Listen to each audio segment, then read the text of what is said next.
విశాఖ స్థానిక సంస్థల ఎమ్మెల్సీ ఉప ఎన్నికకు వైసీపీ అభ్యర్థిగా బొత్స సత్యనారాయణ నామినేషన్ దాఖలు చేశారు. విశాఖ కలెక్టరేట్లో నామినేషన్ ఆయన 838 ఓట్లలో 500కు పైగా ఓట్లు తమకు ఉన్నాయని అన్నారు.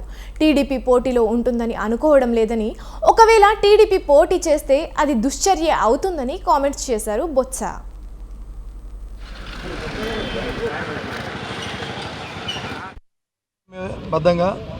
ఈ ఎన్నికల్లో మొత్తం ఎన్నికల్లో 838 ఓట్లు ఉన్నాయి.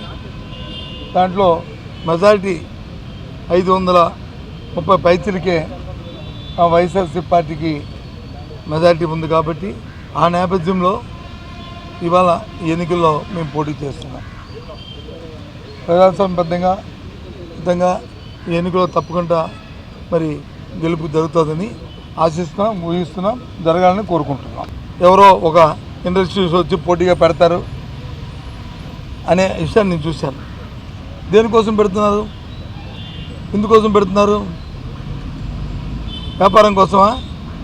రాజకీయం అంటే ఇది వ్యాపారమా? ఇంత అనైతికంగా అసలు మెజారిటీ లేకపోయినప్పటికీ పేపర్లో చూసి మాట్లాడుతున్నాను వచ్చింది ఎందుకు వచ్చిందని. నేనైతే ఊహించట్లేదు. తెలుగుదేశం పార్టీ అంత అమాయకత్వంగా ఈ పోటీలో నిలబడద్దని నేనైతే ఊహించట్లేదు, నేను అనుకోవట్లేదు.